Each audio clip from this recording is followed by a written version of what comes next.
That was supposed to be a lot slower. Hold on, let me try that again. I think I put 12. Oh, I see what happened. Let's try that again. A little nicer this time.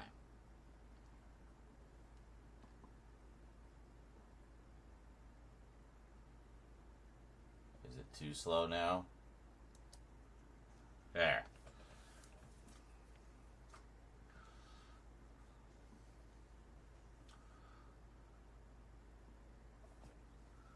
There. Much better.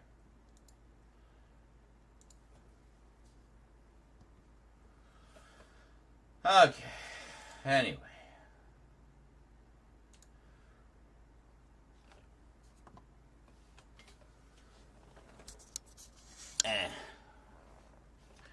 Hello.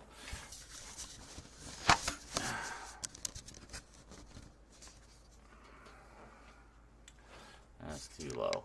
Hold on. There. That's good. I meant to start literally an hour ago, but didn't. Rose was still up.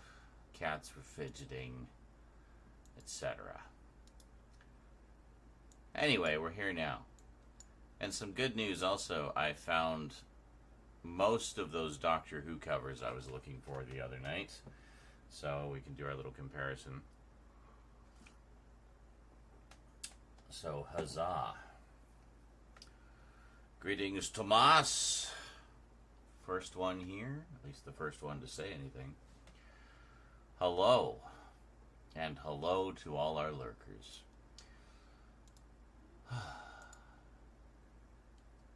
Oh. Let's turn monetization on the YouTubes. So we're not just giving all the ad revenue away to the giant evil corporation. Getting some table scraps for ourselves.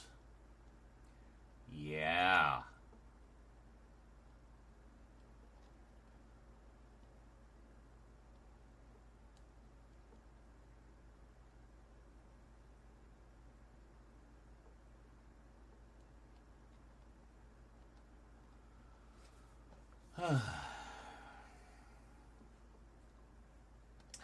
Best argument against AI being used to make art. A computer can never be spiteful or horny. Therefore, a computer must never make art. Yes, I agree.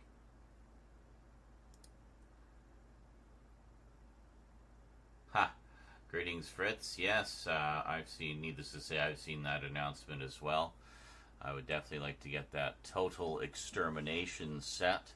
I do have the Peter Cushing movies on Blu-ray. I got the Kino Lorber releases from a few years ago, but yeah, it would be great to upgrade those to 4K, and then I never need to buy them again, ever.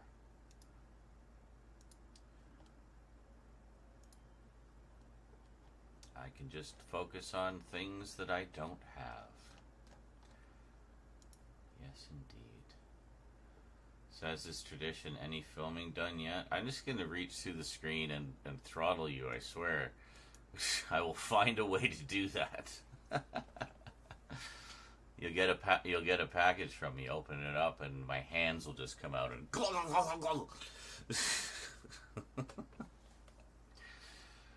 Any filming done yet? 7 minutes into the stream. I think your record for asking that was 6 minutes into the stream.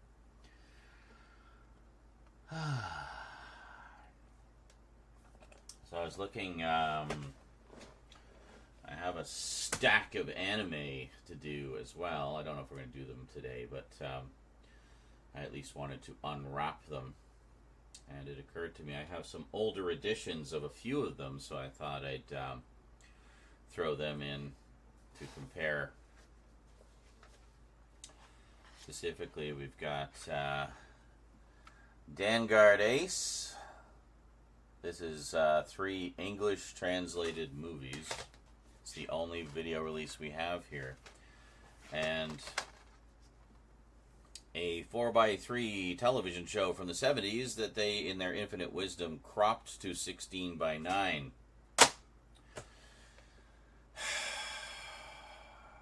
And really lazily cropped. You literally just zoomed in and called it a day. Starzinger, one that's really hard to get here. I finally did, the fan group did finally do a full fan sub of it, so I have that. But again, 3 English translated movies, horribly, lazily cropped to 16:9. And then finally, we have all 3 of these were part of Force 5 originally, by the way. I've talked about that before. And then we have Gaiking, the movie collection. So 3 English movies, thankfully not cropped. They are left in 4:3. I don't know why that's the only one of the 3, but quite annoying. Very disappointing. But a few years later, Discotheque put Gaiking out in full, complete, uncut, uncropped, and those 3 movie versions are nowhere to be found on that release. It's just the original series, subtitled in English. And that's that. I also have somewhere a VHS tape of Gaiking, so we're probably going to wait on the anime updates for now. We've got enough on our plate as it is. And then, I want to pull that VHS tape out as well and just say, look at all the different versions of Gaiking there's been over the years. The one to get is the Discotheque one, which is now out of print. So, good luck! Yeah. I actually had to get it on the aftermarket, but I found it brand new for not too bad a price, so I was just glad to finally get it in the collection. It seems like a lot of my updates are going to be, and this is the cool thing I got, and it's out of print, so if you want it for your collection, good luck. I'm just doing these videos to rub it in your face. Look what I got. You can't get this anymore. Look what I got. But I got it. I got it and you didn't. But I got it. But you can't get it anymore. So, yeah. This is what happens. This is the problem when you put off updates for literally 3-4 years. Things go out of print in the interim. So, anyway. Greetings, Solid Snake. Snake!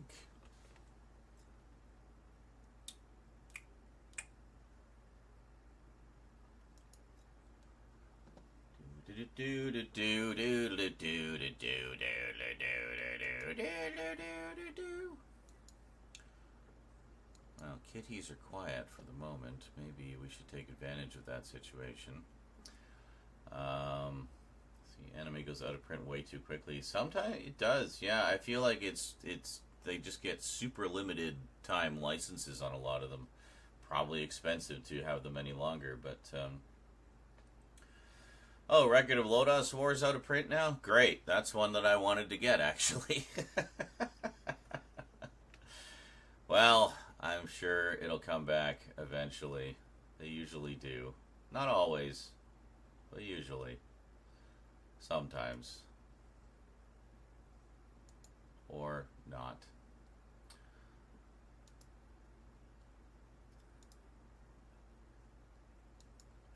My God, why am I having to log in again? Again and again and again. Just fuck off. I don't care what's new. I don't care.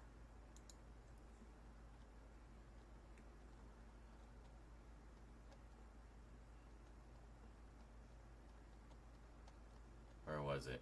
Here it is. Yeah, great. Get out of my face. No. How can I... What is going on here?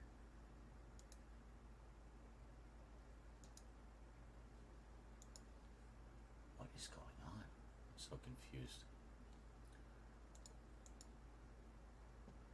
I want to play. Yeah, there it is. Oh, look, it's Solid Snake.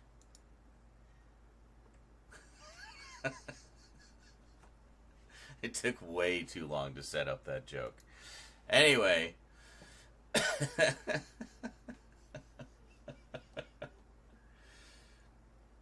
Favorite horror movies? Oh god, I hate those questions. It changes all the time. Yeah, Alien would definitely be one of them. The Thing. Love Suspiria. The first and third Nightmare on Elm Streets would be my favorites of those, but I love all of them.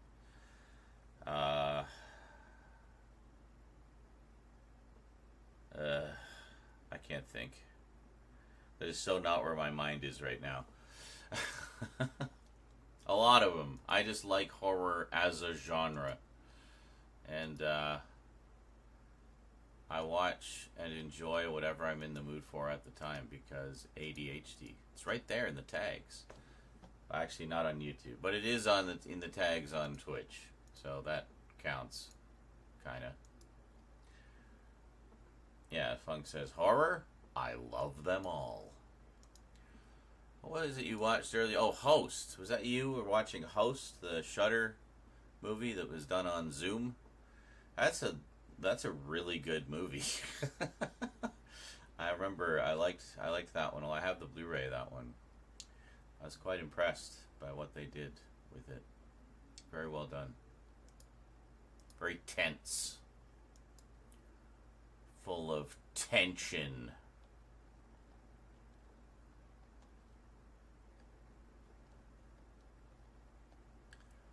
Well, set phasers. What is this one?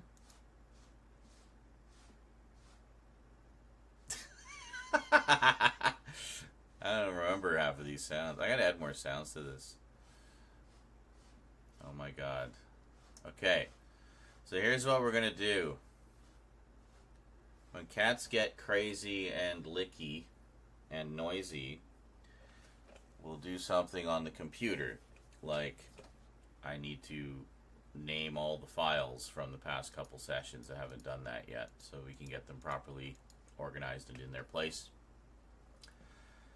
And when that is done and ready, then I guess we can start on some editing, because we've definitely got a lot of editing to do. Holy shit. We're also just entering into March 28th, and we're sitting at 45% on the dono goal. So anything you guys can drop into the pot helps, because rent time is coming, and we're a little short, because we needed food. So if you enjoy the content, please consider supporting it in some tangible monetary fashion, because that's literally how I make a living. I'm working really hard for you guys here. I got so much stuff coming, and help support the show that you love, and I will keep making more. I think that's a pretty fair trade. Because as much as I like to say, oh, I just live off the ad revenue. Yeah, YouTube does not pay a lot in ad revenue. Neither does Twitch. It's not enough to live on unless you have literally millions of subscribers, which I do not. So anything you can drop into the pot is appreciated, and as it happens, literally necessary for me to continue doing what I'm doing. So behind the scenes extra. Oh, the yeah, when they were doing like a seance or something and weird things happened. Well, that'll certainly get you in the mood to do a scary webcam movie. When scary things happen when you're on webcam. So tonight, Rosie and I continued with our weekly viewings of Twin Peaks. We're watching 2 or 3 episodes a week. We're just coming up to the last few episodes of season 1. And, she seems to be very invested by this point, because when we got to the end of the second episode of the week, she was like, "What? That's it? It ends like that?" And she was all, like, antsy. So, mission accomplished, I guess. Yeah, that's good. And man, she has no idea. Like it's only gonna get stranger the deeper we go down that rabbit hole. But it's fun. It's fun watching it with her and seeing a lot of her first time reactions. I just wish she would put her damn phone away and tell her friends not to message her during Twin Peaks times. Like, only asking for an hour and a half of your time out of the entire week. Can you please message your friends after? You don't have to have constant conversation. Yes, the owls are not what they seem. I think in the episode we just watched, we saw the first owl in the show. If I recall correctly, it was episode 5 of season 1. That's counting the pilot as episode 1, by the way, which I always do. Because it is, really. It is episode 1. It is the beginning of the dream. So, yeah. So it's fun for me, too. I don't think I've actually watched the original series since I bought the first Blu-ray set. That was my last rewatch. And, yeah, and then, of course, that was the set where we finally got the missing pieces presentation of deleted scenes and extended moments from Fire Walk With Me, the movie. So it's pretty cool. It's literally the length of another movie, and it's all in story order, which is great. So it's like, you know, Fire Walk With Me 1.5, you know. So it's pretty cool. Yeah, it's definitely one that that benefits from rewatches, because first time through you're just kind of kept on your toes and keeps you guessing and stuff. But second time through, when you kind of know where certain threads are going, it's interesting to see how early on they planted seeds for those little threads along the way before they got to the, you know, the payoff moments and stuff. So I like that. I like stories like that. That you know, they have a plan. I remember Babylon 5 is like that too. A lot of little planting of seeds along the way. Some of which don't pay off for a couple of seasons, but yeah, they reward you for being an attentive viewer, and I like that. Morning all. Ugh, another show I haven't seen but own. Well, you should see it. Do you have the Z2A set, or do you have one of the other sets, or what? Have you got both the original and the return? And the movie. So yeah.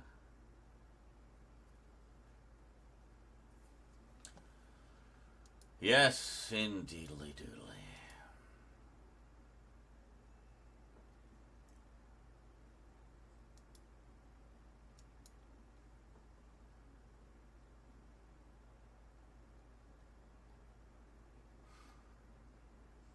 Prime gaming benefits reminder. What a boring component to have on my Twitch page.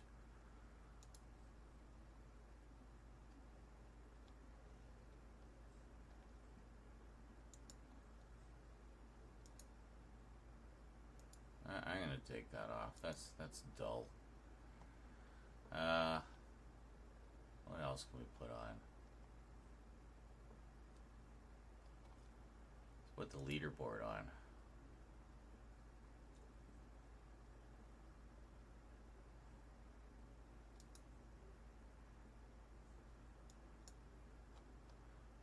Okay. Is that in there? Alright. Hold on. We're going to show you guys what I'm doing. So I'm just checking all my extensions. I don't really have a ton of extensions, but we've got a few things.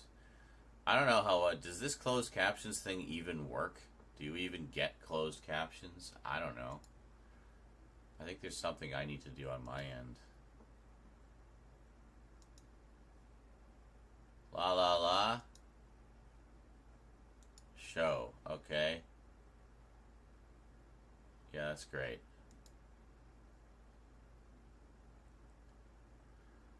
Okay. Blah, blah, blah, blah, blah. Waiting for broadcaster speech. Well, I'm talking. I'm talking.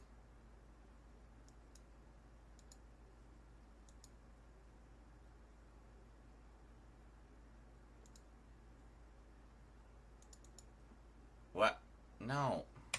Oh, there. Is there something I need to do with that? What is this? Use the dashboard. Oh, it's one of these. Let's try this. Because I really want that to, yeah. Yes. Is this guide thing I can close or... Hello? Are you not listening? What is going on here?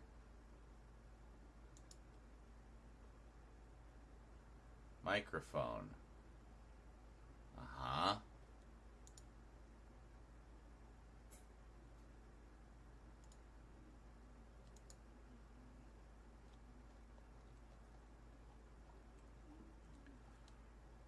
Oh, for fuck's sake. Are you not even hearing me? La la la. No, you guys are hearing me. This is not hearing me. Not to use. Well, okay. This one. Alright. La la la la la. Are we listening now? Hey, look at that. Okay. Now. Wow, look at that. Okay, we have closed captions. Nobody's ever mentioned that to me. That it wasn't working or anything.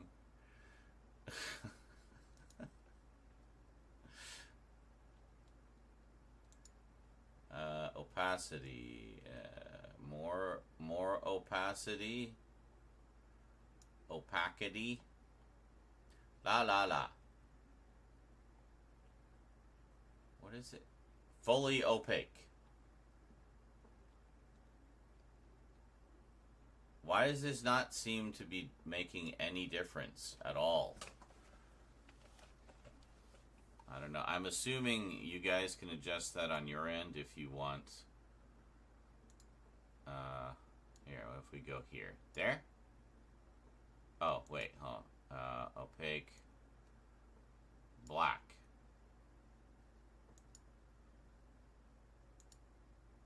Why is it not doing anything?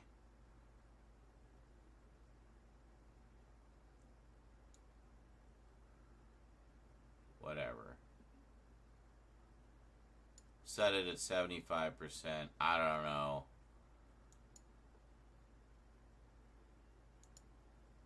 Alright. Anyway, that seems to be basically working. Fire Walk with Me. Watch that after the original series. Even though it is technically a prequel, mostly, there are events in it that occur after the series, and you will not understand unless you've seen the series. It will also spoil some major plot points from the main series. So do not watch the movie first. That is the wrong way to do it. You want to watch the complete original series, episodes 1 through 29, till it's done.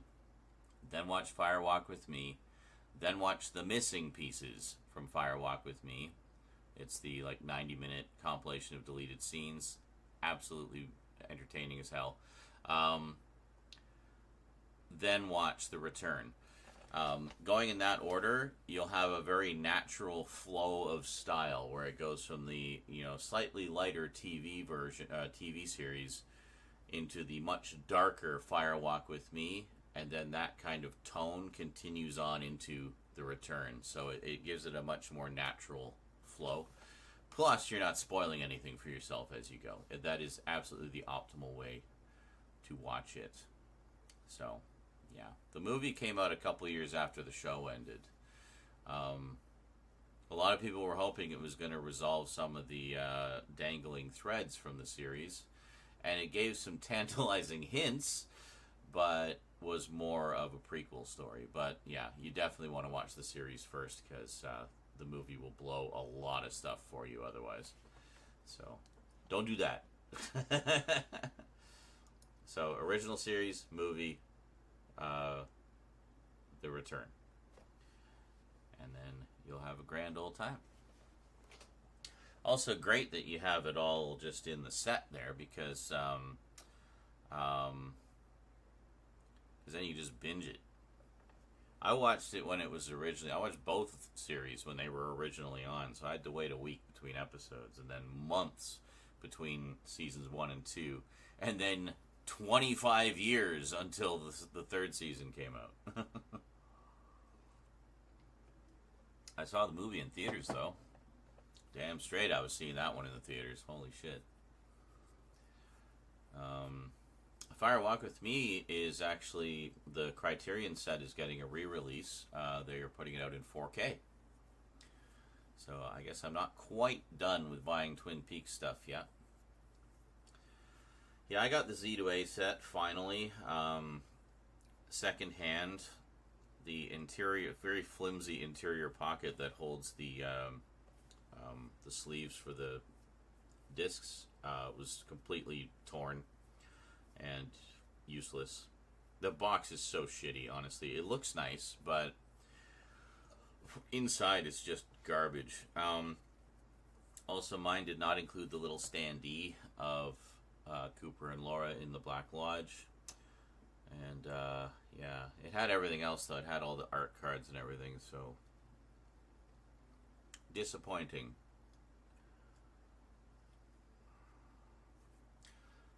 But all the discs are there. There's some great extras on the Z2A set, especially about the making of The Return. I've been watching a series of them called Behind the Curtain, which they have an installment of that for each episode, all 18 episodes. And what it is basically about a half an hour or so of fly-on-the-wall footage of just David Lynch directing the show. And you get to see, like, firsthand a lot of the behind-the-scenes stuff and setting up shots and stuff and effects. And it's just fascinating. It's like you're just there with the crew watching it being filmed. You know, it's great. There's also a documentary version that incorporates some of that material, but with accompanying interviews and narration and stuff. So there's quite a lot about the making of it. And then the entire mystery set is actually included in the Z2A set. They just put that in as the,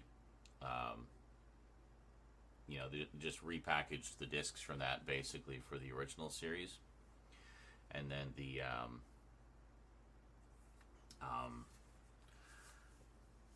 I think a lot of the extras for the Return are exclusive to that set, though. There's like 2 or 3 additional discs of extras in there, including the behind the curtain stuff, and just invaluable as far as I'm concerned. It's just so good, and so rare to be able to see someone like David Lynch, like, just be able to watch how he directs and how he runs a set. And man, I gotta say, that looked like just the happiest set on earth. Everybody was, for how dark that series is, like, holy shit, everybody was just having a grand old time. A lot of fun, a lot of laughs, a lot of smiles. You know, just everybody, very relaxed. And watching how, also, David was the kind of director who really worked very closely with the actors, even like the bit parts, to really get to the heart of whatever it was he was going for. Like, he always had a very clear vision of how he wanted a scene to play out and stuff, and it's really fascinating to watch. But yeah, so you don't have The Return, Funk? Have you seen The Return? I assume you've at least seen it.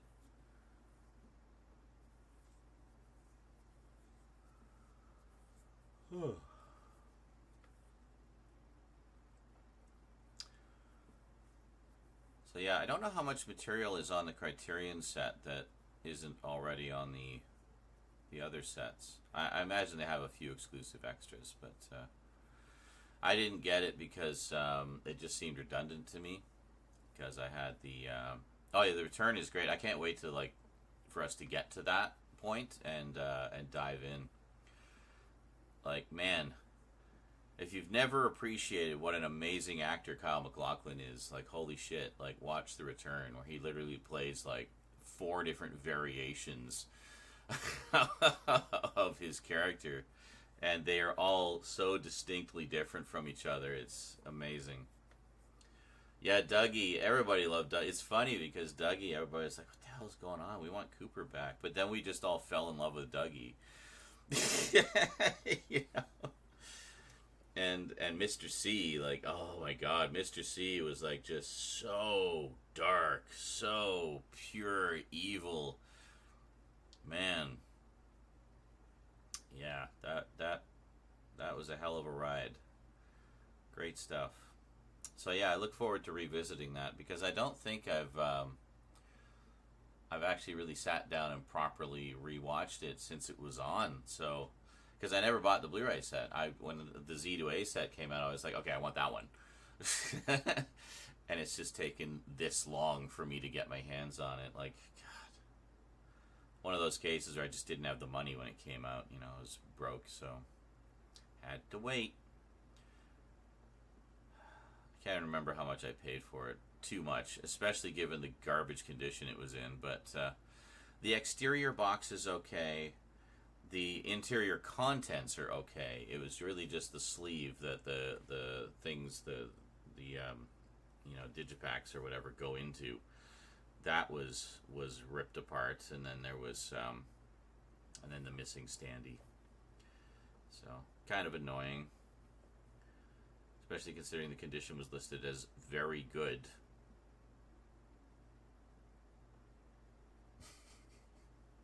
But the discs themselves are fine.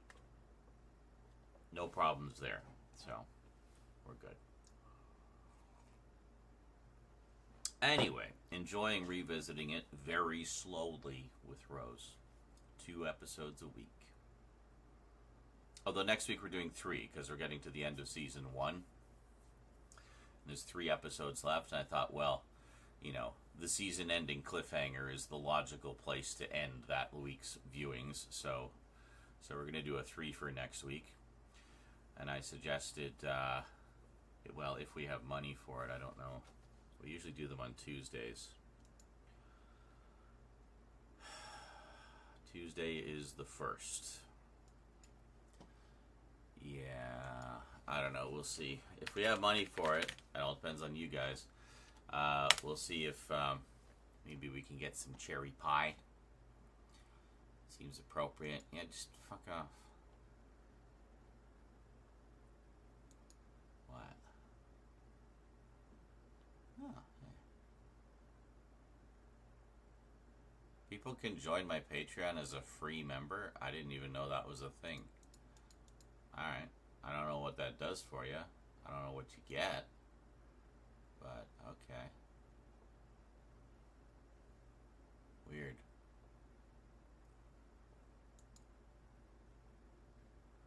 Anyway. Yeah. Sup, quack. I forgot you guys are seeing my screen. Luckily there was nothing really private.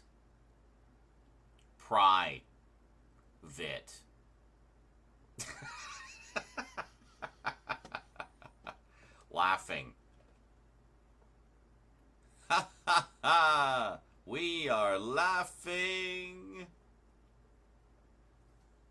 Great. No porn? Oh, here, let me find some. Give me a sec. Hey, it doesn't censor porn. Porn. Ha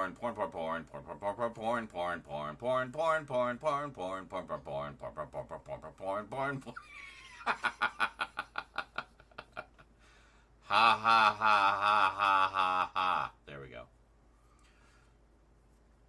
How about fuck? Shit. Piss. Bum. Not bomb. Bum. Bum. Anus. Anal. Double penetration.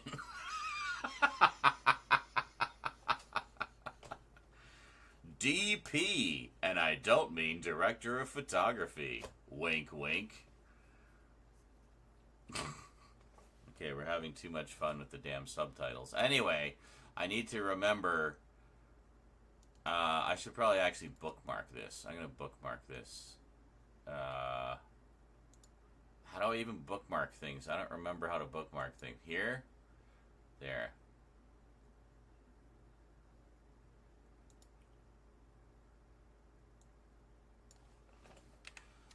I'll switch this around so I know what it is.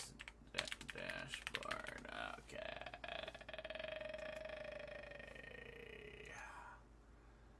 We put this here.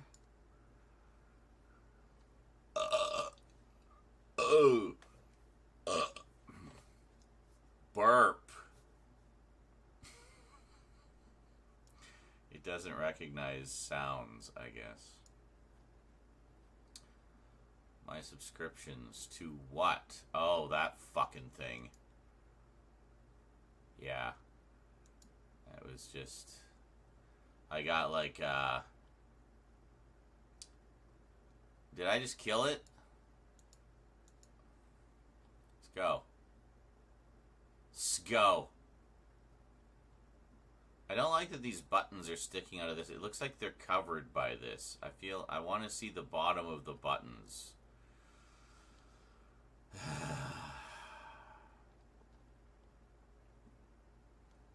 Oh, I wonder, maybe it's not changing it for me because it's in dark mode. I bet that's fucking with it. Yeah, there it is. Okay. Hold on. So if we do this, go background, crank up the opacity.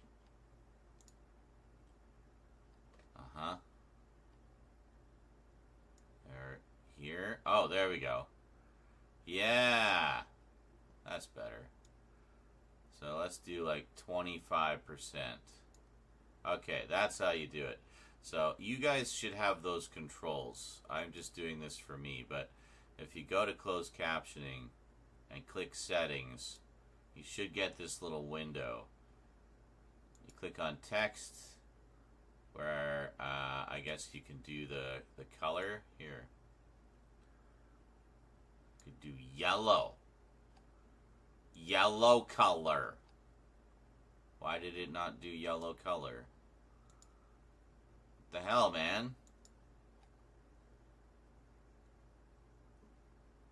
Yellow. Do I have to save it or something? Like...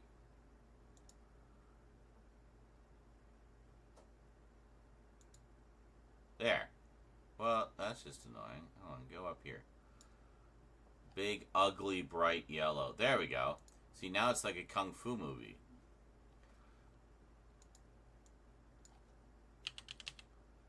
Hello.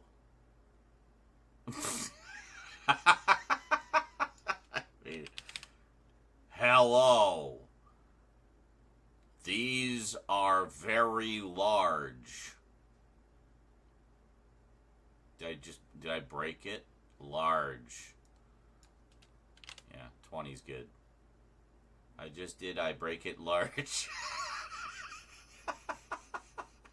Why is this so goddamn amusing? Who knows? Somewhere out there, ugly captions are on my screen. I'm having some coffee so I can stay awake. Thank you, Pop Punk Collector. It's going to get even more awesome because you won't just be getting daily live streams. You'll be getting daily videos, too.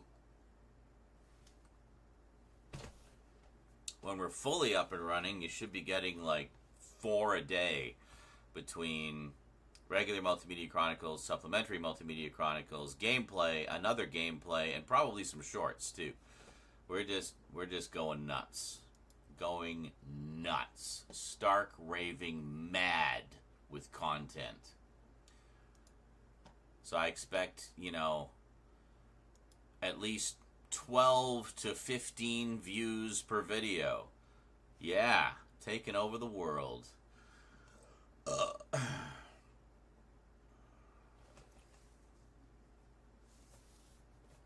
Dougie. Jade give 2 rides. I bet she did.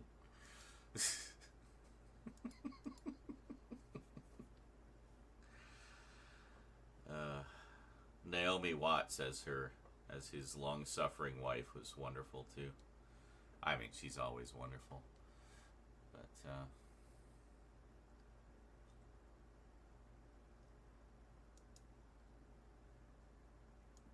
also like the brothers who run the casino. And they go to Dougie's neighborhood and there's just all this chaos going on, and it's like, what the hell's going on here? It's like, well, people are stressed.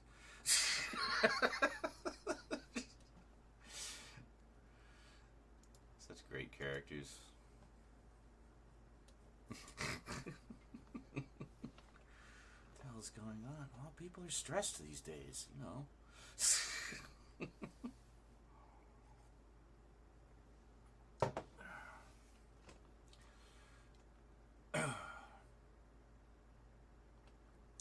They have there's some of the behind the scenes stuff. They showed there's the one where, if you remember, where she hits the one guy she's trying to kill a fly, and she throws a remote control at the guy's head or something because the fly lands on him. She just keeps accidentally beating him up. So they had some behind the scenes shots of that, which is pretty funny, watching how they kind of worked all that out. And the guy reacted so convincingly, she thought she'd actually heard him. It's like, oh, I'm sorry. He's like, no, it's okay. I was just acting. It's like, oh.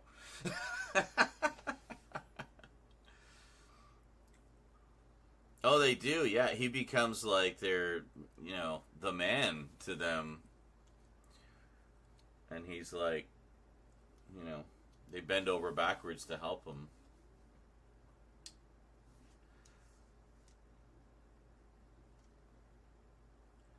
Which turns out to be very helpful later on, without giving too much away, obviously. But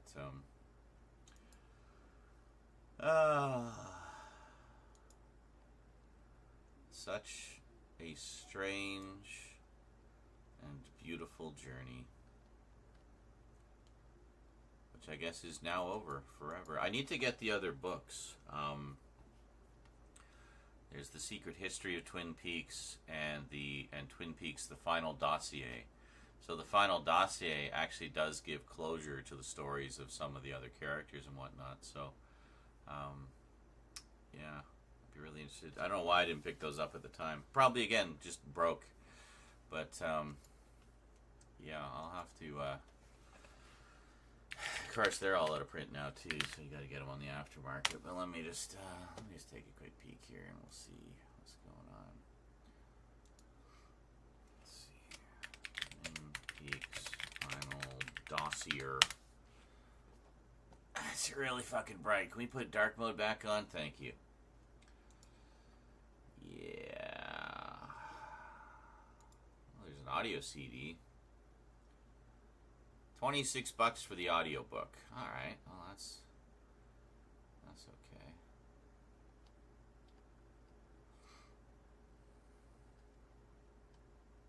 I mean, I want the book too, but what about okay, the hardcover goes for about $36 on the aftermarket, looks like, so that's not too bad. All right. Well, we'll get to that at some point.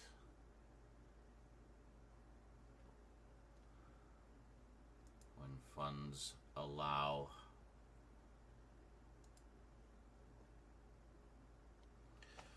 Hooray! My fave artist of all time decides to quit. MMC got my back. Oh no, who quit? Who were it? Well, I mean, it's about. I didn't mean to take such a long break anyway. It just kind of, life got in the way. So, we're playing a lot of catch up right now, but we're getting there.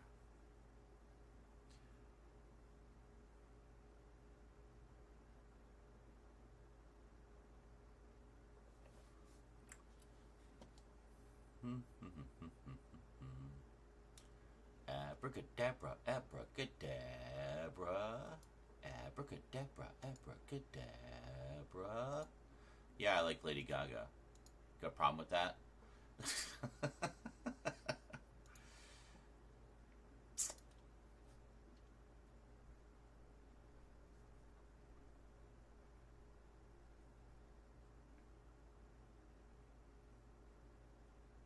Kane, a Dutch rock band. They are, or were now, massive over here for over 26 years. Wow, nice. That's quite a legacy. The legacy of Kane. Hey, just thought of that. £19, 99p. That's about the same. That works out to basically the same price. It might actually be cheaper for me to order it through Amazon UK. Trade wars are fun. Fine. The UK gets all my money then. I love them anyway. Let me see here. Twin Peaks. Secret History. Twin E-Packs. E-Twin Packs. There we go. Twin Peaks Secret History. Hardcover. £19, 49p. Oh, no, that's the final dossier. That's the final dossier. Yeah. That's the one to get. Look at that. That's cool. Add that to the basket. Ah! Okay. And then we got Secret History. Secret Diary. I had the original version of the Secret Diary. Sadly, it was, you guessed it, in that box of books that went missing. Along with the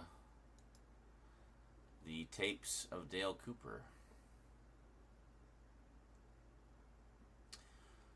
Alright, so we'll throw that in there. You can see I'm putting a little order together here. Got some Doctor Who, got Doctor Who, the specials, 60th anniversary specials, The Savages, Season 7, War Games in Color, The Changes, cool little sci-fi miniseries I didn't know about before, Nikita, the complete series.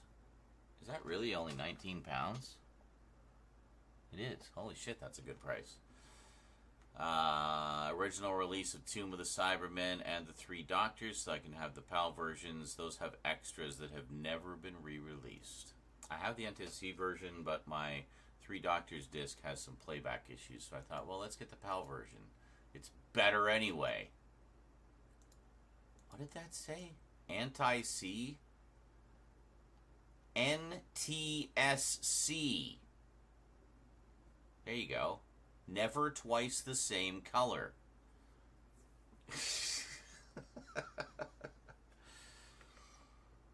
Yeah. PAL is prettier. The only thing NTSC has over PAL is 5 more frames per second. And it does it over PAL. Learn English. Yeah, captions. What?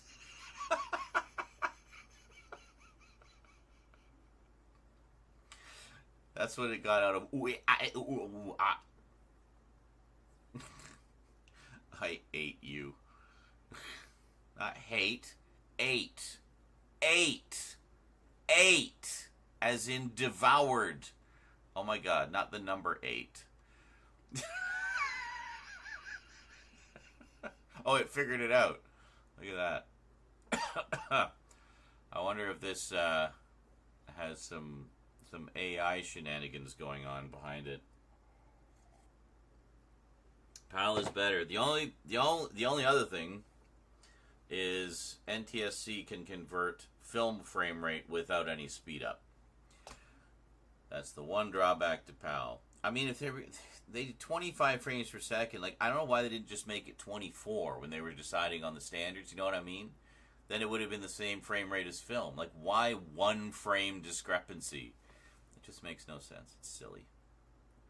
But otherwise, PAL gives you higher resolution and much more stable, consistent color. And better color, actually, better color depth.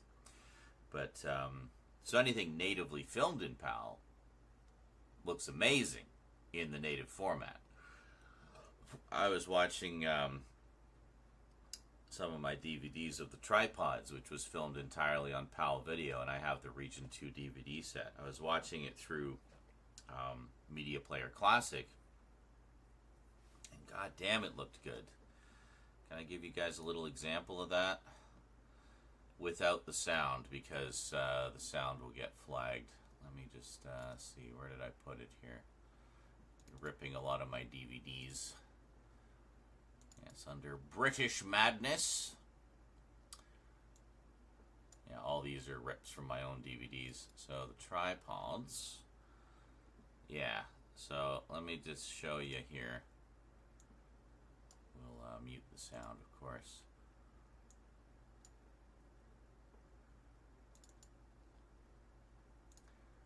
So look at the, watch the frame rate here. So it stops at 50. I mean, it fluctuates a little bit, but so 50 frames per second. And I mean, look at that. It's freaking beautiful. It looks like it could have been filmed yesterday, you know? But the nice thing about the 50 frames per second is it gives you,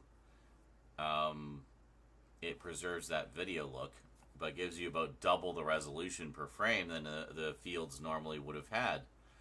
So, you know, it looks good. The Tripods is great, by the way. We are definitely going to watch that on Discord sometime soon. So, there you go. That was the science fiction show that took over Doctor Who's time slot for a little bit during the hiatus in the mid-80s.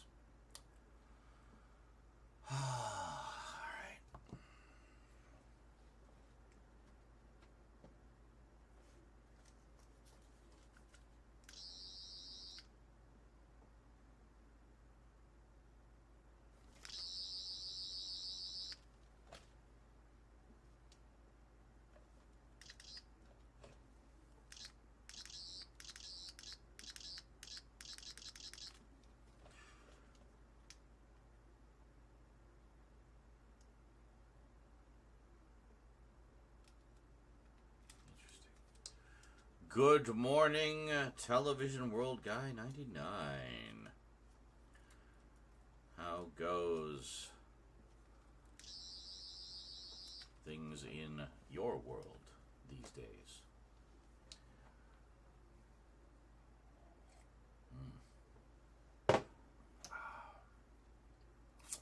So let me think. Where are we at with everything? We have a stack of closer looks to do. We did the intros and outros for all the Doctor Who ones. We still need to do the intros and outros for all the other ones. We did the updates, but now we need to zero in and do the closer looks on each individual set. It's going great. Excellent. Glad to hear it. So, yeah. So I think that's what we're going to do. And that's what we're going to do. Yep. Yep, yep, yep. Yep, yep, yep, yep, yep, yep, yep, yep. Hey, Kralatin. Says, holy F, he's back at it with the filming. He hasn't even hit his minimum procrastination time. I know, right? What is the minimum usually? 2 hours? 3 hours? 6 hours? A 12-hour stream in which we start filming during hour 11?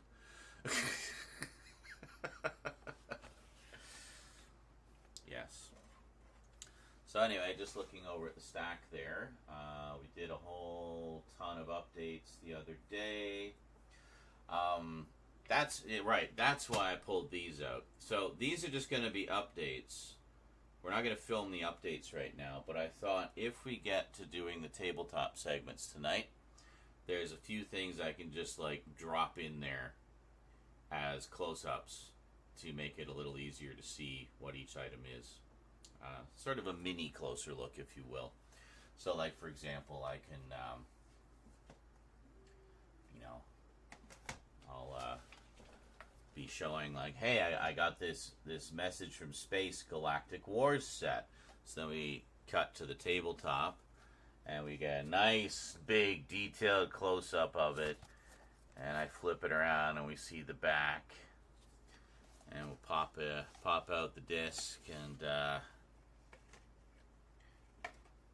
take a look at the alternate artwork inside. It's actually the first time I've seen this alternate cover. Look at the back, and then open it up. Look at the disc.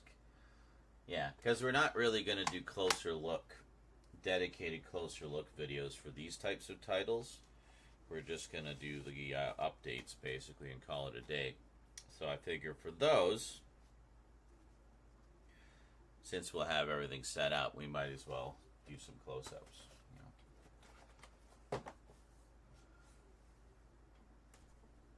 The release date. Well, I was thinking I'm tentatively shooting for like mid-April, so, a little over a couple weeks from now, I hope to have the first, at least the first batch of them ready to go.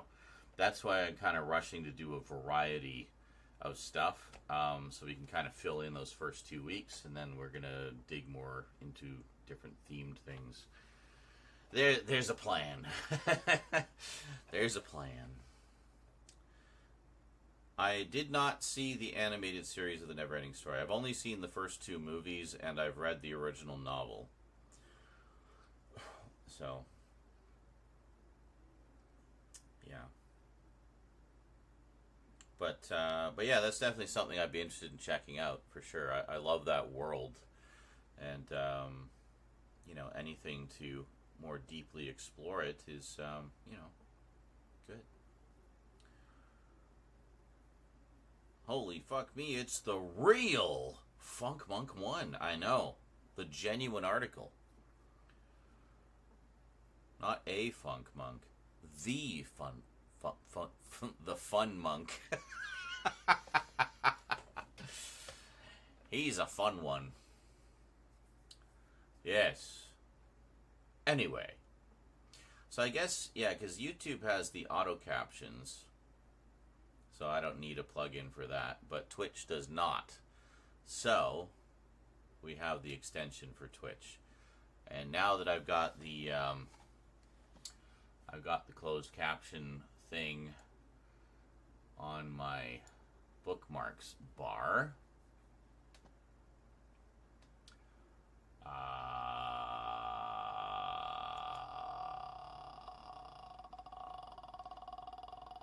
We should be able to use it more. Where am I going? What are we doing here?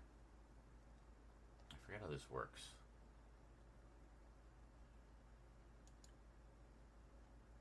Oh no, there it is. It's fine. It knows who I am. What are these captions? Are you seeing them on Twitch? They should be working now. We were playing around with them earlier. They are customizable as well. It is, it's called Ultimate Closed Captions. and you have to go to a. It's kind of like how the sound alerts has their own page now for setting up all the stuff. Same thing, but you have to open it as a tab while you're streaming, and then just tell it to listen to your mic. You just tell it what your mic is, or what it'll just pick up whatever your default mic is. So if you change your mic, it'll still listen. It should. And then yeah, you can adjust the font size, font color. I changed it to like yellow fonts on my end, which oh, why is it doing that, I wonder? I'm just seeing a blank screen on Twitch. I wonder why. Let me reload that. There we go. Okay.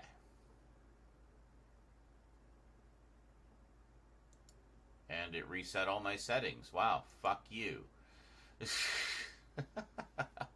Oh, no, I know why. It's because, yeah, it doesn't like my dark mode thing. Can I tell dark mode? Yeah, ignore this one.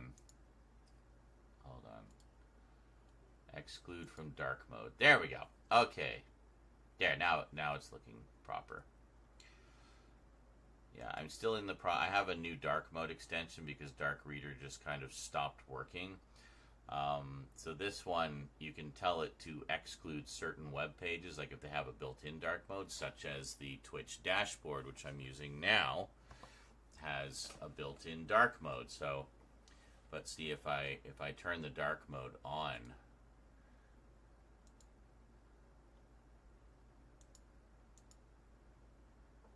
I guess I'm excluding it forever now. Anyway, there's a thing. It's a Chrome plugin.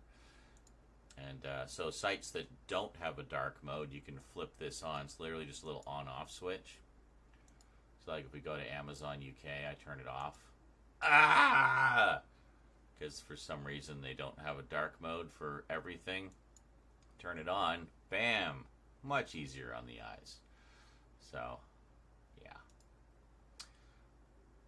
Anyway, there you go. Ha! The PS3 games updates. Wow, yeah. I think I have a playlist of those. I'm pretty sure I put all the video game updates together on a playlist, or like overviews. Yeah, I haven't done any additional chapters to that because I haven't bought any more PS3 games. I mean, once in a while I might get something from the translate option. I don't know. Is there a translate option?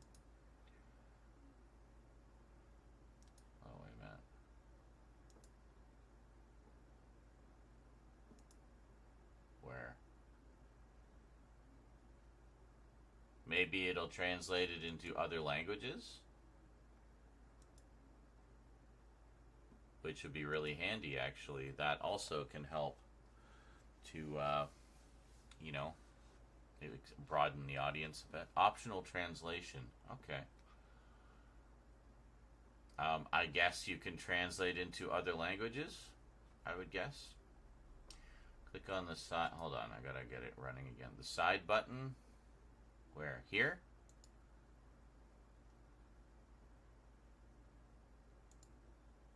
Oh, here. No. That's not it. Here?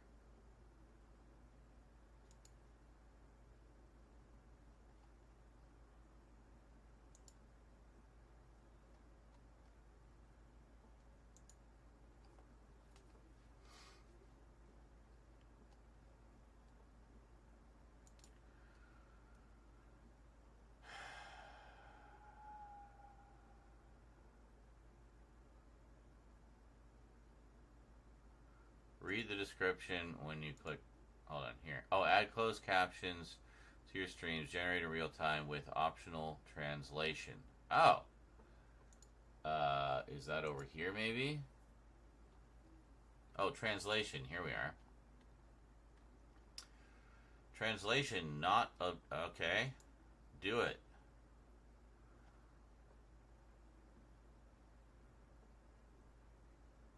This allows you to enjoy up to 3 months of free translation. What? You must create a Google Cloud account and provide... Oh, fuck off. Just go away. No, I'm not doing all that. No. Twitch, what? Show captions to viewers. Stop captions with them.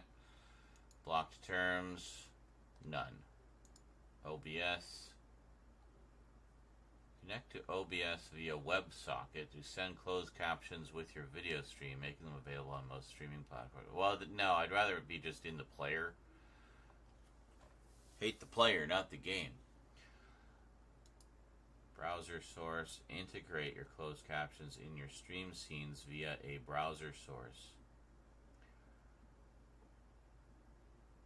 Yeah, see, then it would just be burnt. It would basically be burned in, whereas having it as the Twitch extension allows you to customize them. And likewise on YouTube, YouTube's had auto captions for years, so that's that.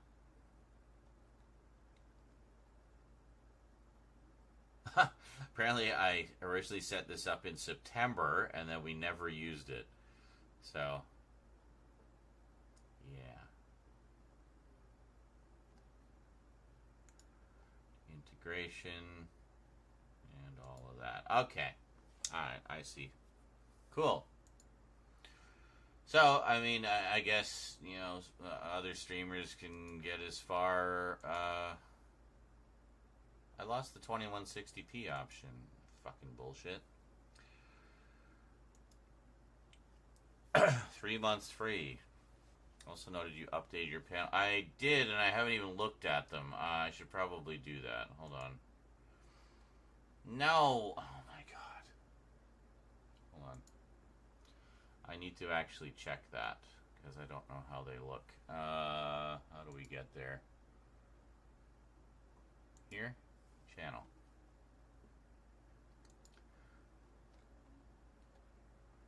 And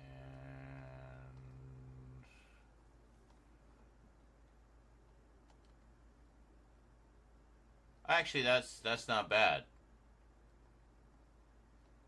I think. No, that's awful. Hold on.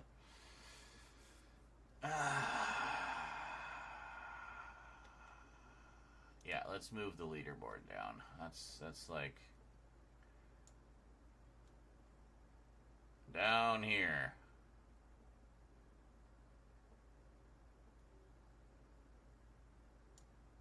Sure. Hold on. We'll put it there. Okay. All right, let's try that. About, donate, Discord. Yeah, these ones here, these are actually links if you click on them. Blue Sky, Specs, YouTube. Oh my god, what is it doing? Why did it do everything? It fucked up everything. Hold on. Donate, Discord.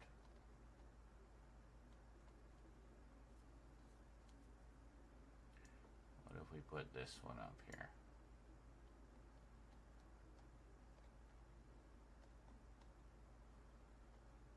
So, shorter one.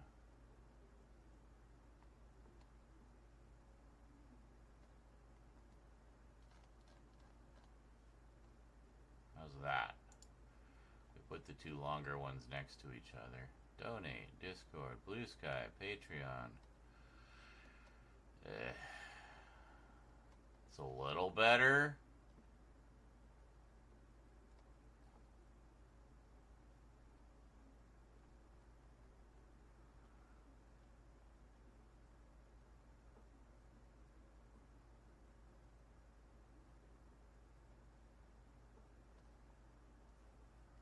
Yeah, I mean it's all to do with how much text is in them, right? So it just kind of like, but yeah, I mean that's not too bad. I mean it's never going to be perfect. I would need to add like one more kind of short one in there. But, yeah.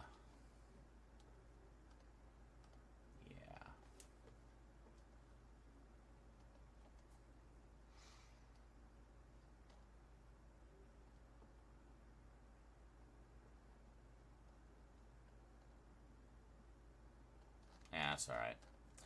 But I thought, I don't, there was one, I forget, there was one extension on there that was just kind of useless. I'm like, why do we even have that? So, anyway, we got the leaderboard back. Hooray!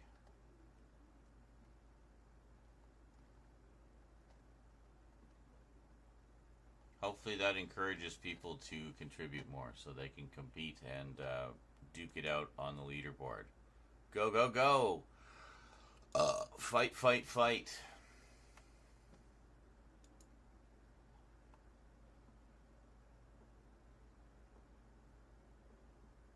La la la la.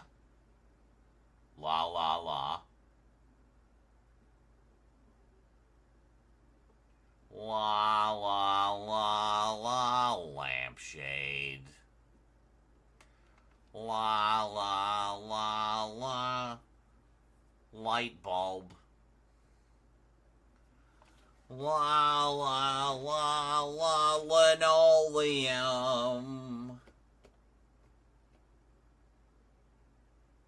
Land. Are you unable to say linoleum captions? Thank you. What a shiny butt.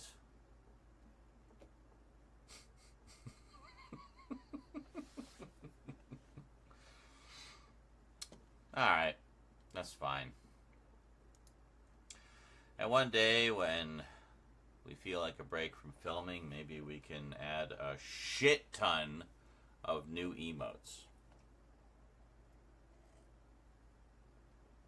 I did not see the Tudors. I did, however, recently see Gormenghast, which also features Jonathan Rhys Meyers as Steerpike in that one.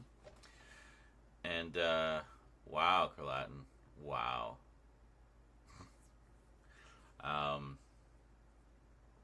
Never-ending Story was your introduction to fantasy. Very cool. What was my introduction to fantasy?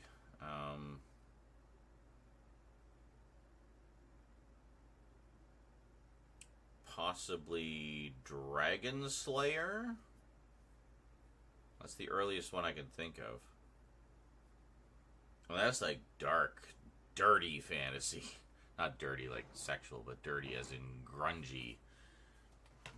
Dirty. Dark. So naturally, I love it. Naturally.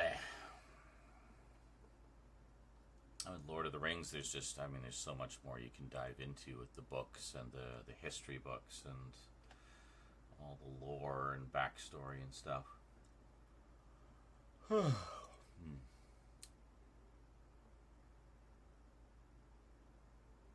Granola bar? Don't mind if I do. Good idea. Thanks for suggesting.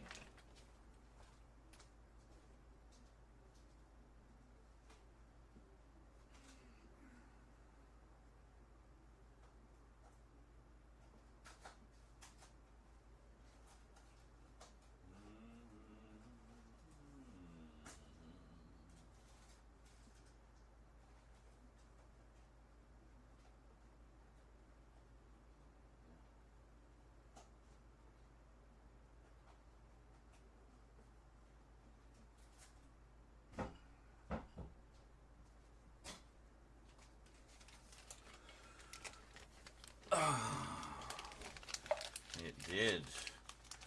How to Train Your Dragon. How to Train Your Dragon is good. Rose really likes those. She's seen all the movies and all the shows, not just the Netflix ones, including the 2-season show that preceded the Netflix one. But yeah, she loves it.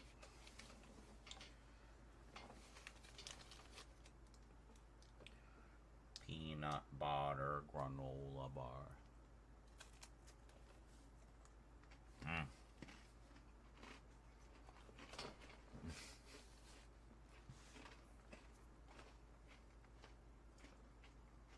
I don't know, there's some chat over on YouTube, Carl Hatton. You can probably see on the screen there.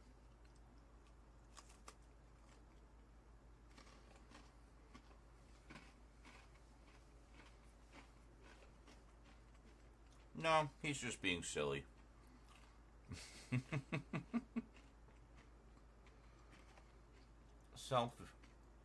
Self-deprecating humor, I believe is the term.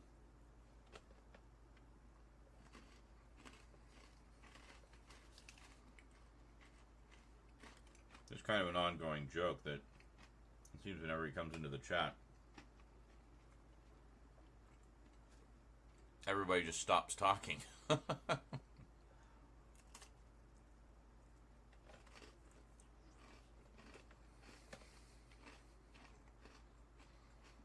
asking doing a GTA marathon for the release of GTA. It's like play the old ones, sort of leading up to it. Maybe. The problem with that is, of course, all the music. So I'd have to very consciously avoid the radio stations that are nothing but licensed music.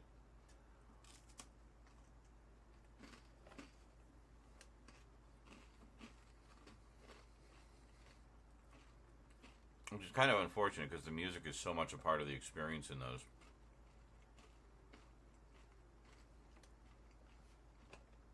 But it's possible.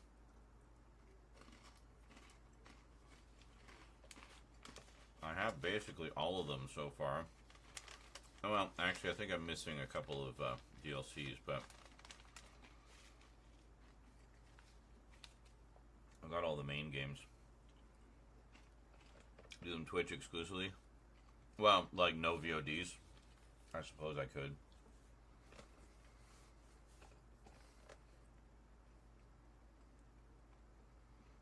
Yeah, well then that defeats the purpose. I mean, I pay a monthly fee for the multi-streaming feature. So I kind of want to get my money's worth out of that, you know? Otherwise, what am I paying for? It ain't free.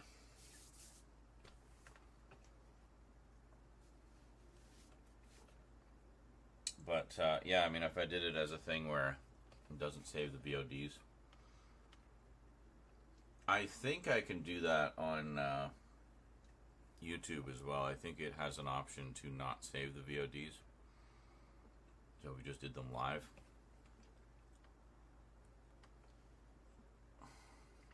The thing is, I don't really like to do that because I like to save the playthroughs and sometimes, you know, chop them up into YouTube episodes, depending what they are.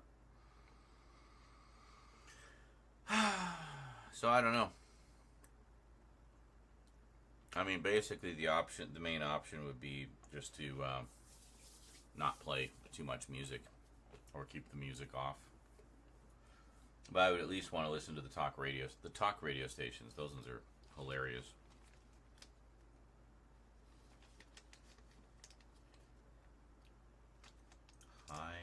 Hilarious.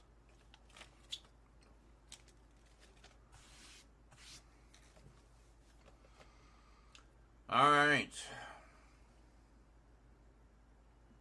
I think we should begin.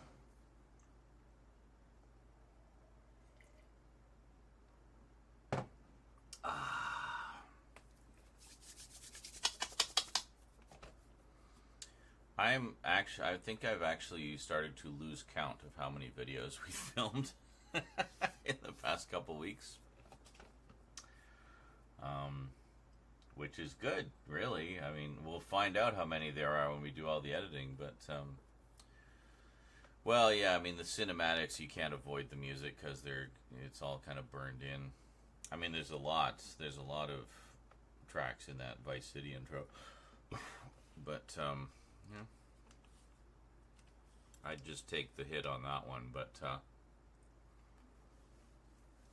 it would basically it wouldn't get me like a strike or anything. It would get demonetized and probably blocked in Russia. They always block them in Russia for some reason. It's like, well, Russia's being a dick. You can't listen to any music from YouTube anymore. GTA 4 has David Bowie. Yeah, see, it's been a long time since I played GTA 4. That's one I wouldn't mind replaying. I remember really liking the story in that one, which was quite different from the other stories. It wasn't like you were trying to take over the town like all the previous ones. You were just trying to make a life for Nico, you know. But I like that. It was good. It's good. Good story. Good stuff. What is this? Alright. No, what? Sorry, I clicked something here. I don't know. Okay, we're alright.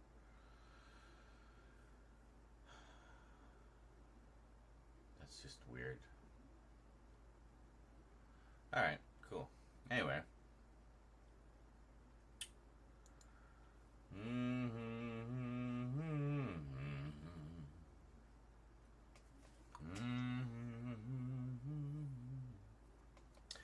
Alright, enjoy some clips. I'll be back, and then let's get some filming done. We're on a roll. Let's keep that momentum going.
Oops.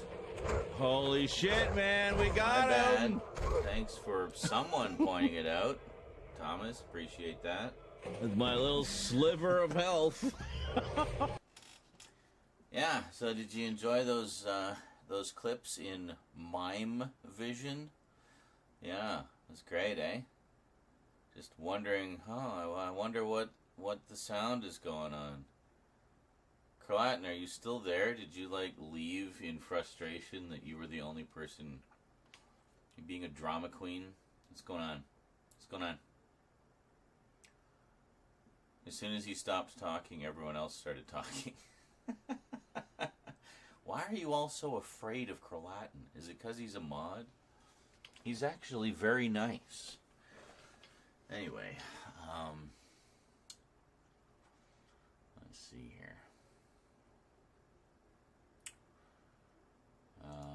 Right, I was doing. That's all good. All right, good. Everything looks good. All right. Okay.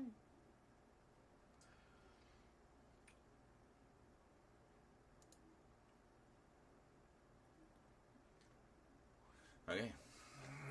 Let's get you guys over to where the action is. We started about an hour later than I wanted to. Threw off my rhythm. Fighting the ADHD procrastination tendencies tooth and nail. So when I get the urge to be productive, I need the rest of the world to cooperate.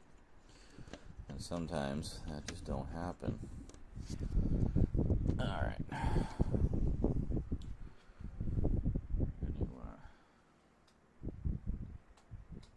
Turn that off so it's not blowing in your face. Ooh, trippy. Look at the fan. Whoa.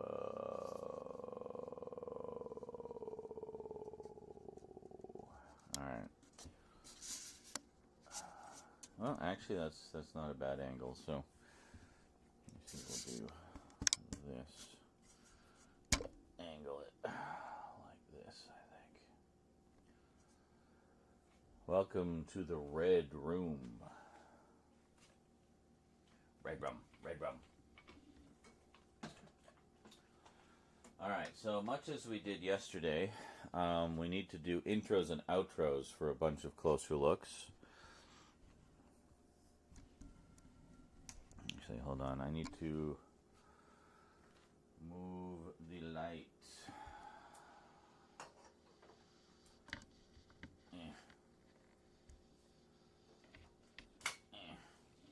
Sorry, wires everywhere.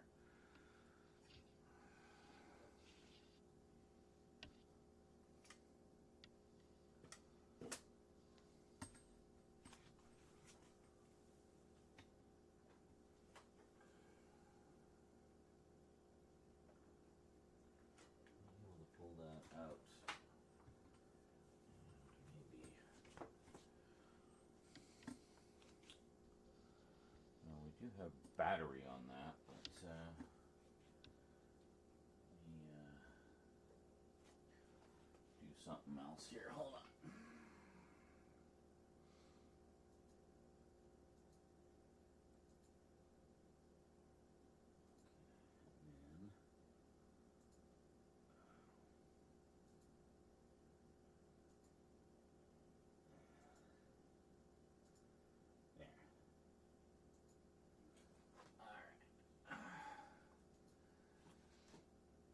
Just test something real quick here.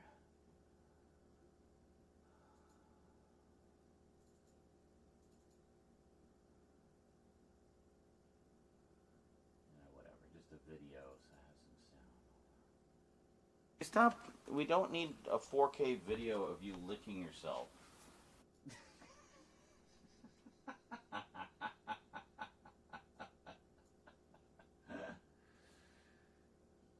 There may be some outtakes down the line a bit. Alright, so that's good. What I was going to do is unplug the the Yeti for now. We'll use that plug to power the light. Because it's lets me move the light over a little more. Yeah, gives us a little more room. Come on. There we go. Okay. There we go. And come on. Unplug the fan. We're just going to get the fan out of the way.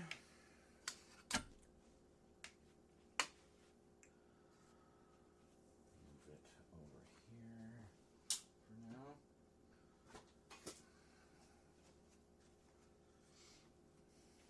I guess I could have moved this one over and had that one over the... Yeah. Yeah, why don't we do that? That makes a little more sense. Hold on.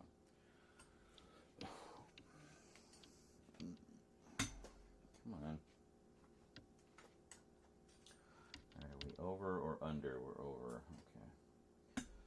Seeing which wire is. For fuck's sake. Get around it already. There we go. Okay. So we move this one over.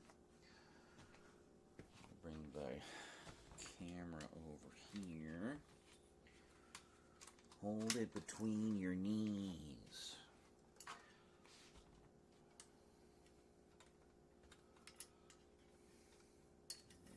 Here. Wires tangled around everything. Okay, there we go. Yeah, that makes a little more sense because this one I actually have plugged in to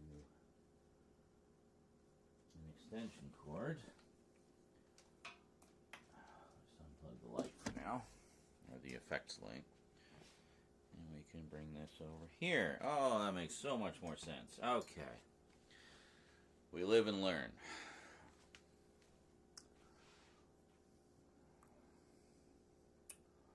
Okay. Oh.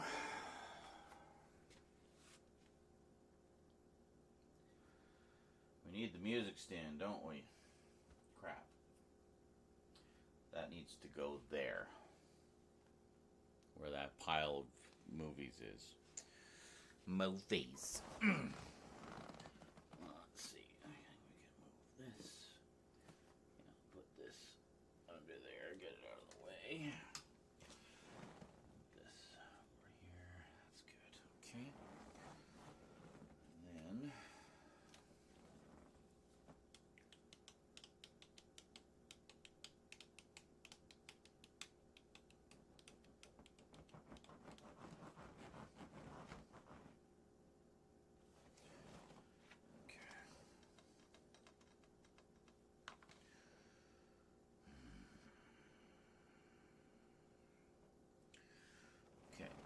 So the Doctor Who ones that we've done the intros for, move those over. I think that's it. Yeah, we got other ones over there. What do we got here? What's this? This pile.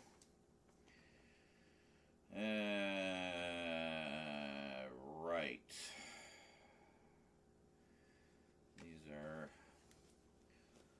Old editions and upgrades. Actually, these we can unwrap here. We'll do that. We don't need to do unboxings of the indicator films once. They're just straight up keep cases. Nothing too fancy. You don't need to see me taking the saran wrap off them. And if you do, well, reconsider all of your life choices. Because that's just silly. Also, this means if any of the discs are loose, I can put them in there nicely. Okay. Very good. I got a lot lot of stuff from Indicator. Holy shit. I got every single one of their Hammer horror titles. Oh, there will be a lot of updates for those. Well, actually, I'm probably going to do those in, like, probably just one big one, honestly. But, yeah, a lot of additions to Hammer. I started delving into the world of more, like, exploitation and erotic horror, so a lot of cool stuff there to go into. And a lot of box sets. There's going to be a ton of closer looks. Well, definitely at Halloween, but we're probably going to start on some of them a little before. I don't know, we'll see. It depends how far all the non-horror stuff goes, as far as, you know, if I'm posting one or two a day. We'll see how far into the year that gets us. Ideally, you know, getting closer to Halloween and stuff, so...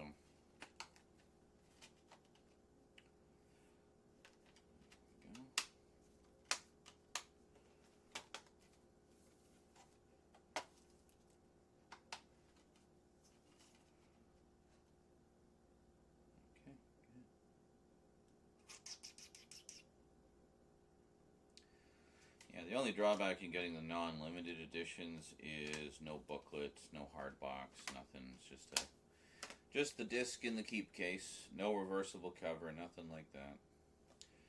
But that's okay. That's all right.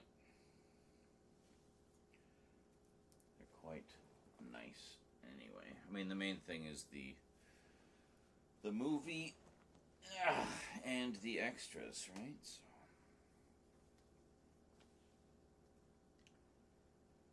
Can't read anything. Do we have a remote here?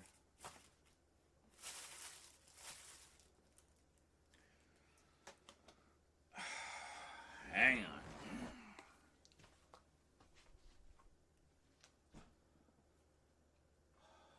Where the hell is the remote?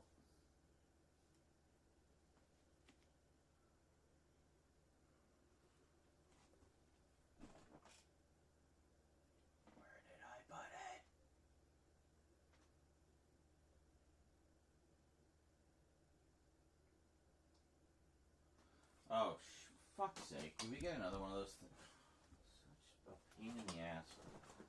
Hold on, let me make sure that person's reported. Thanks for banning them there, Curlatin.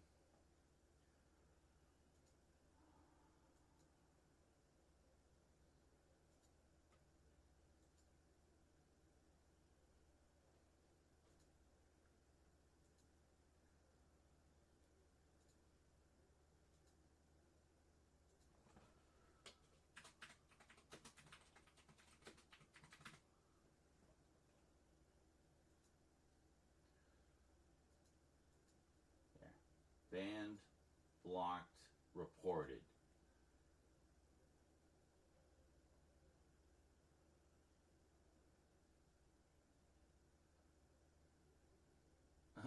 Blade rave, like blood rave vibes, yeah. Maybe it wouldn't get me instantly flagged. I'd play the song right now, but...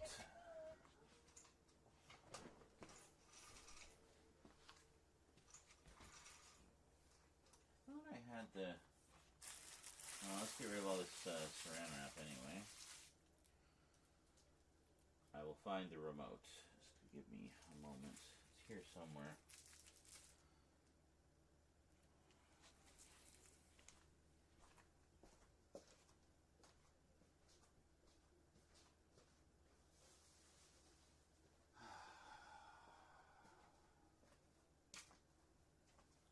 It's like I set it down somewhere and I don't remember where.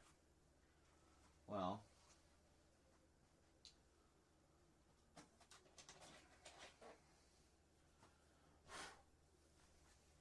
fortunately, 2 lights, 2 remotes. Alright, here we go. Bam! Oh, another piece of saran wrap that I missed.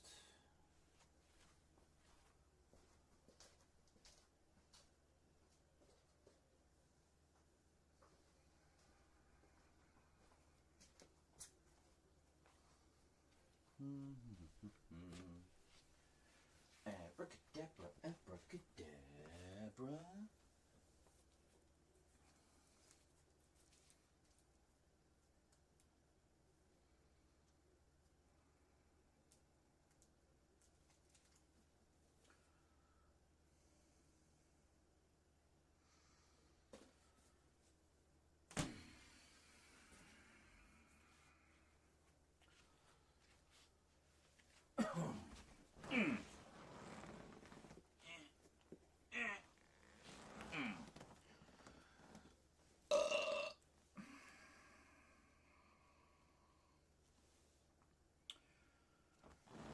Alright, that's 4. That's 5.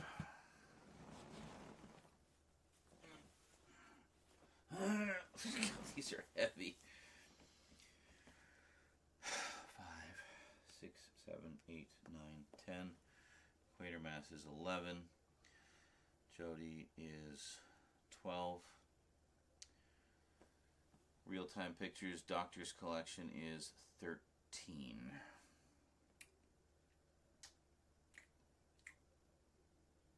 How many updates did we do, like, related to these? I did a few.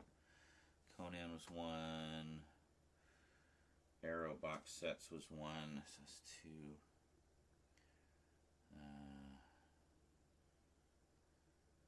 Did we do all the umbrellas in 1? Yeah, we did. So that's 3.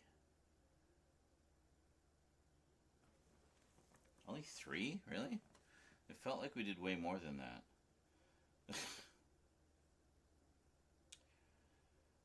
I don't know. Now, let me just think. What else do we...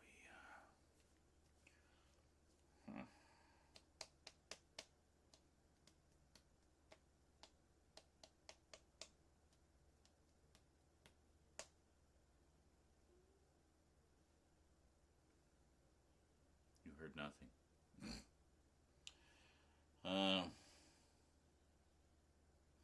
Yeah, so still, like, big focus on Doctor Who and British stuff, but that's okay. We'll get there.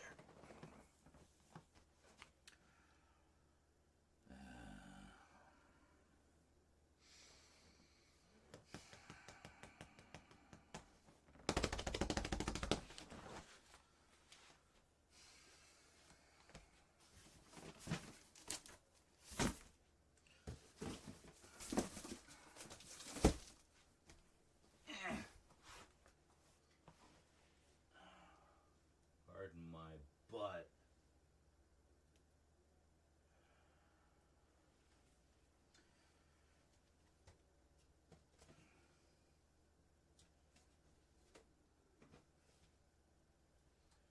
Yes, found it. Gaiking.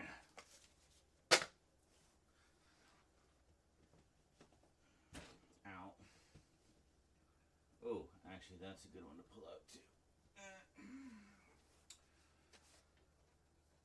Macross, Clash of the Bionoids. It's the English translated version of Do You Remember Love? Where are these ones? That's the Max. Okay.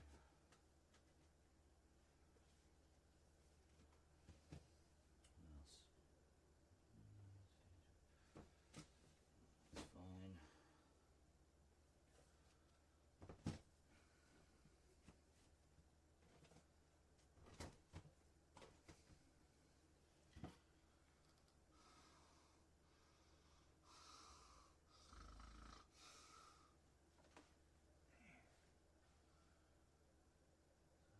Oh, wait a minute, what's underneath here? Yeah, there we go. That's what I'm talking about. Okay.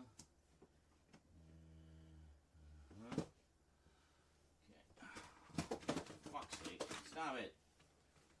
God damn it. Just get out of the way. Look what it is, the Halloween cases again. It's fucking bane of my existence. Why does that set hate me so much?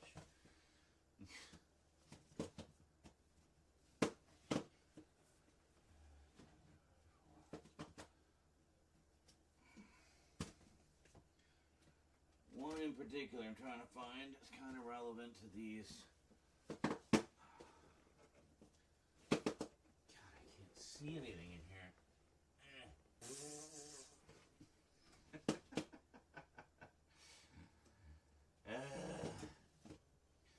No, I don't see it in here.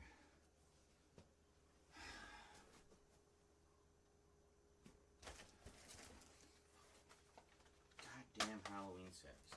Get in there. Get in there. I don't care what you smell.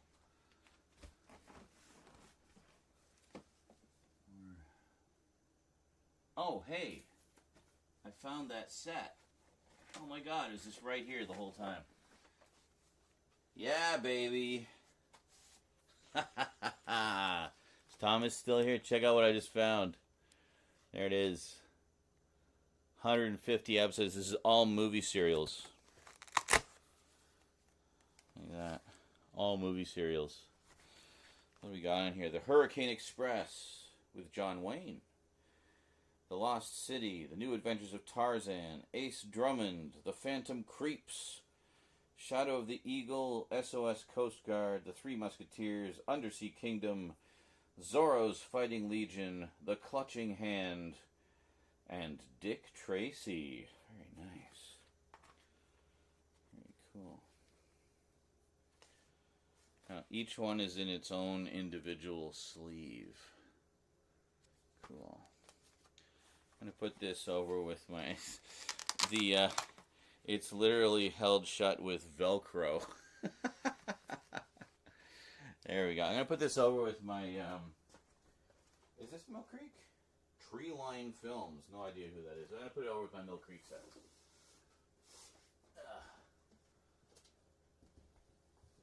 Nope.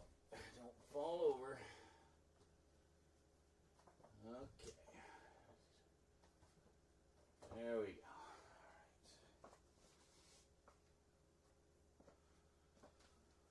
All right. Whew. Okay.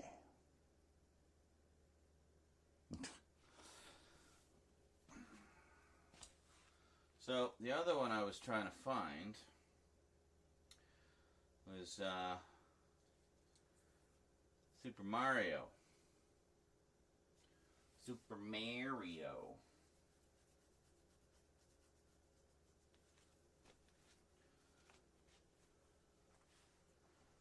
Because I know I had it on VHS. But fucked if I know where it is.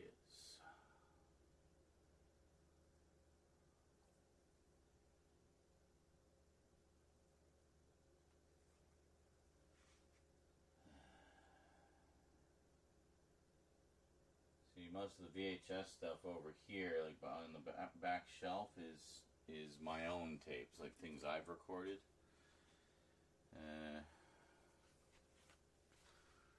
Don't think in there. Yeah, I can't see. Let me pull this out of it just so I can see a little better.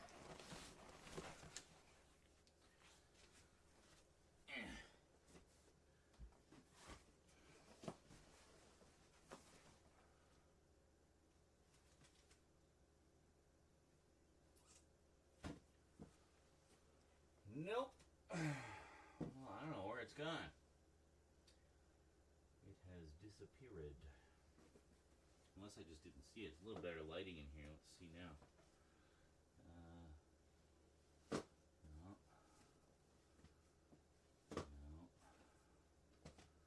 A lot of cool horror VHSs. I've done videos about them. It's nothing new.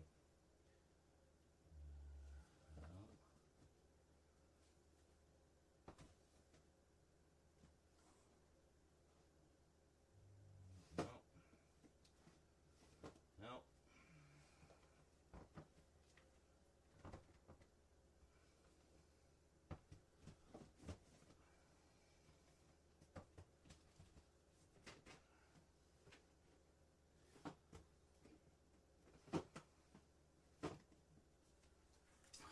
Come on. For fuck's sake. Just get in there.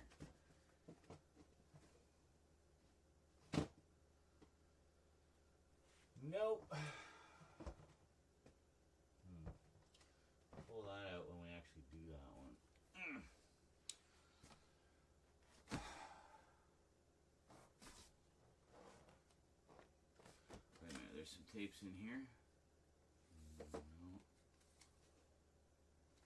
No. Oh, for fuck's sake, come on. Can you... What just happened? You just ripped off a corner of my Simpsons set, you fucking asshole shelf. There's the paper on the back. It got caught on something.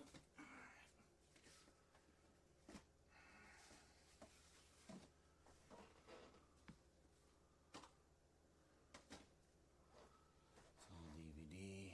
It's all VHS.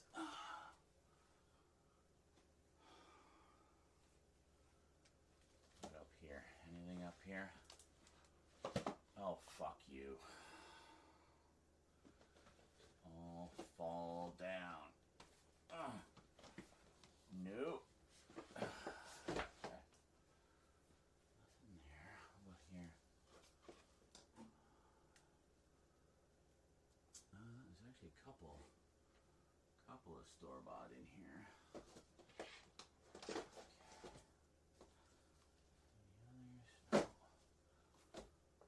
Over here. No. Fuck's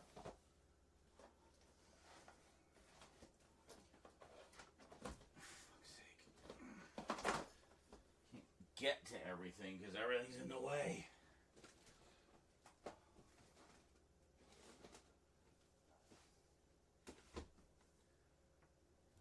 No.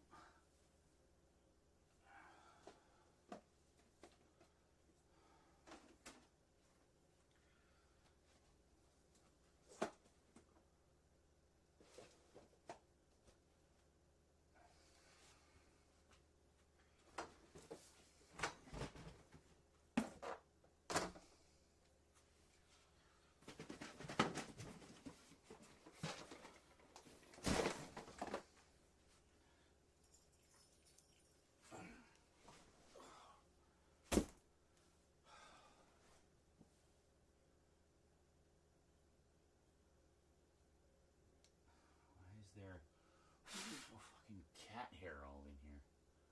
Oh, a couple more. God.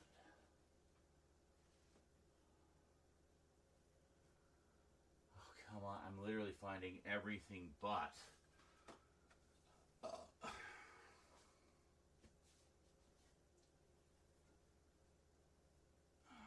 Anything else? No.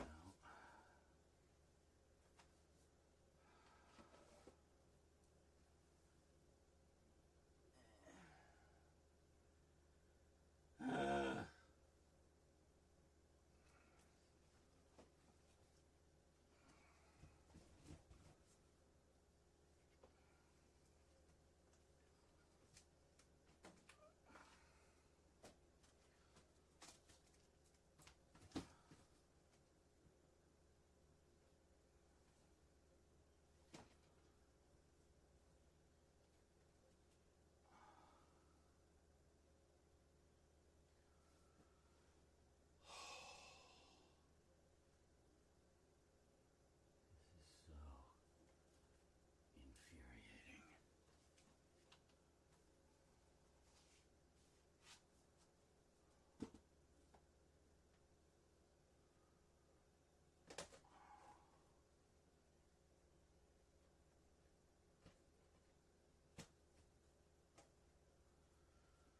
I'm just gonna go to sleep right here.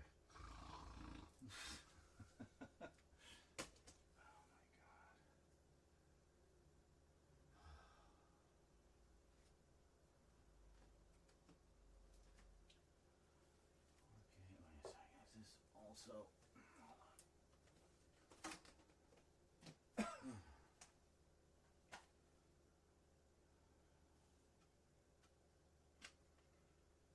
Yeah.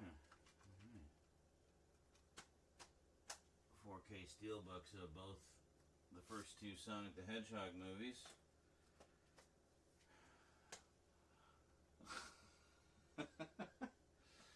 Very nice.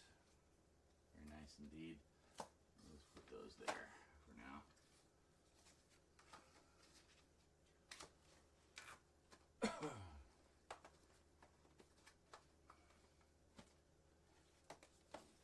Oh, I see.